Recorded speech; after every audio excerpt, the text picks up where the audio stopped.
The following is intended only for mature audiences. Open your ears and lube up your butthole. It's time for the What Do We Call It podcast. Now, here's your host. It's Jmann.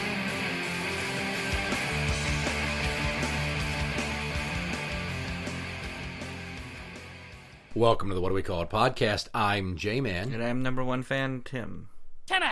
I think it's safe to say that the situation in Afghanistan is FUBAR. Yep. But who is to blame?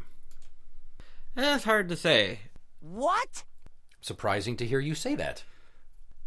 I know there was a deal that we would be out, but I don't know who was in charge of the exit strategy. I don't know if Trump had something in place and Biden followed it, which led to what we have now, or if Trump didn't have anything in place and Biden made something up on his own, or if Trump did have something in place and Biden says, I'm going to do something on my own. Fuck your plan.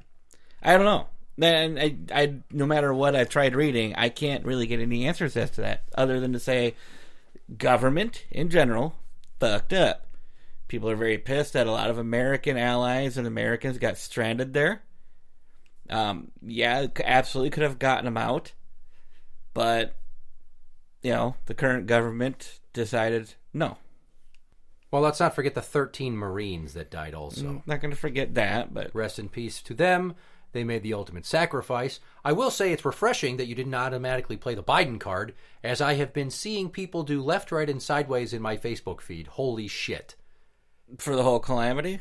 Yes, everyone's it's Biden's fault, Biden fucked up, and of course you've got your small pocket of GOP legislators that are like, Biden should be impeached for this. Which now they're just like, oh, you impeached Trump twice, so now we're looking for any reason to impeach you back. It's just this fucking game of political ping pong, and I'm sick of all the dick waggling. And I'll give you a short history lesson on all of this. I will start by saying Biden fucked up, but it's not solely Sleepy Joe's fault. See, and that's kind of where I was going with it, is I don't know what was in place when Trump left office. I didn't even know we were supposed to be out of there this year. So, well, Trump did make a deal, and he made it with the Taliban. Which I thought we didn't negotiate with terrorists. It seems really fucking screwy that he would do this, but here's the deal.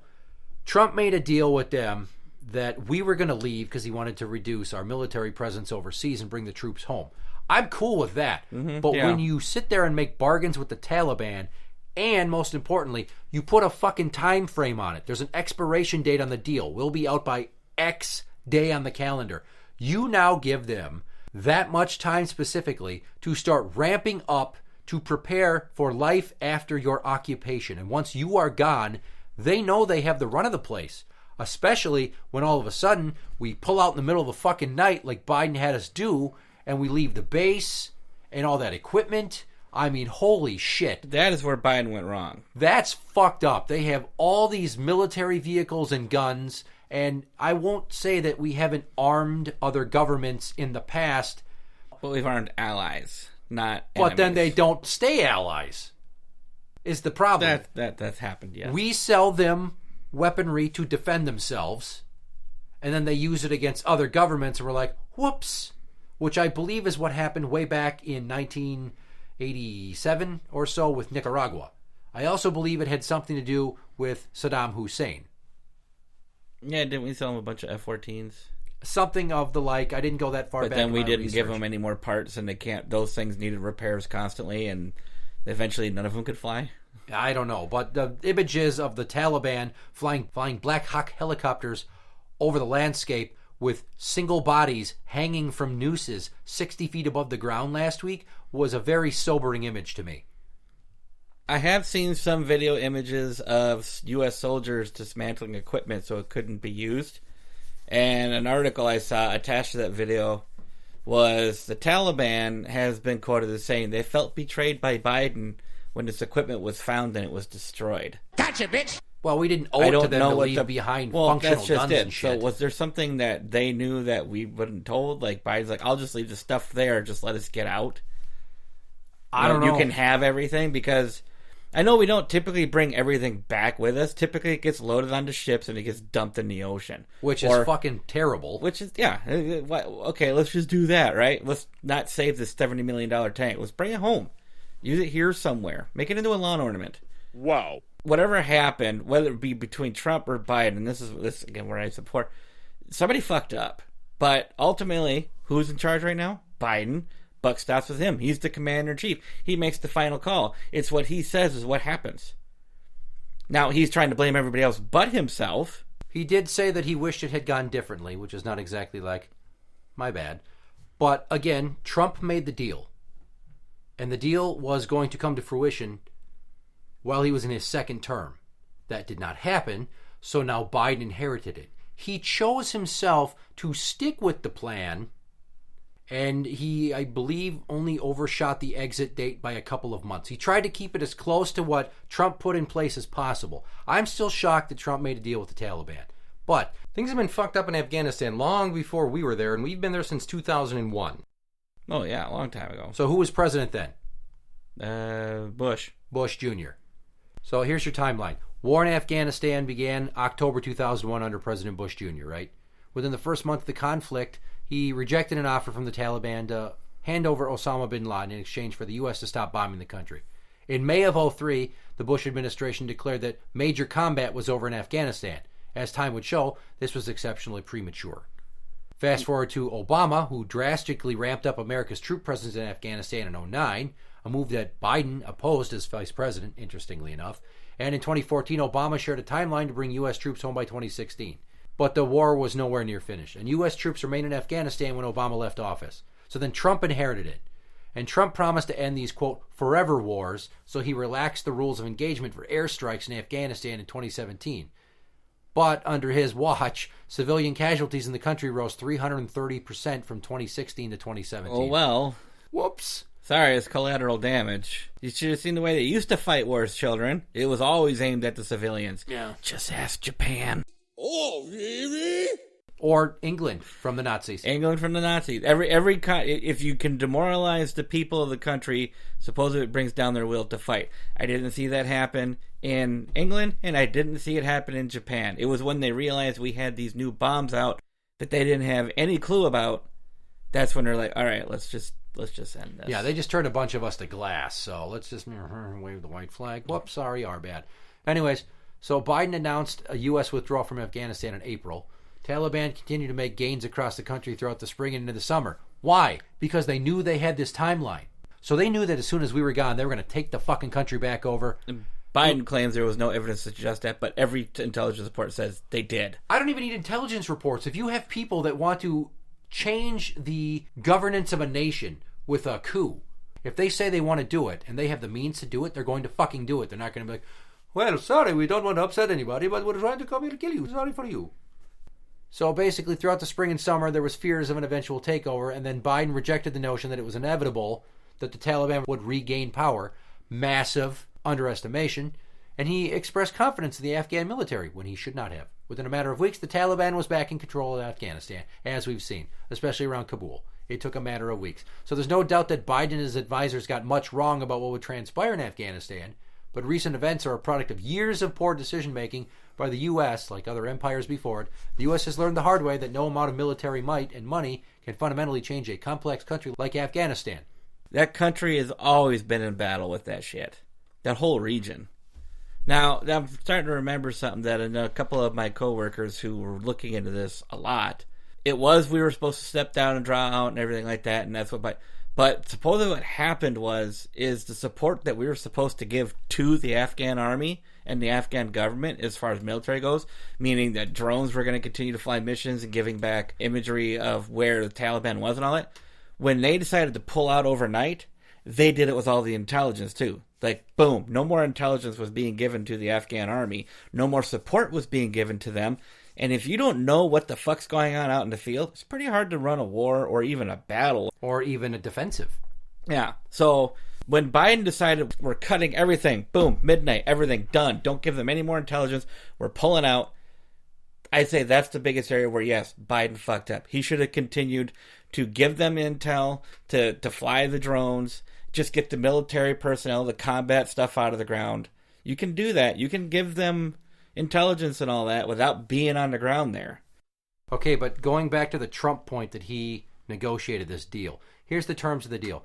The U.S. was set to get out of Afghanistan in 14 months, and in exchange, the Taliban agreed to not let Afghanistan become a haven for terrorists. The Taliban also agreed to start, quote, peace talks with the Afghan government and consider a ceasefire with them, which I don't know how the hell he could have believed that, so my only explanation is he wanted to bring troops home because he knew it would look good on him.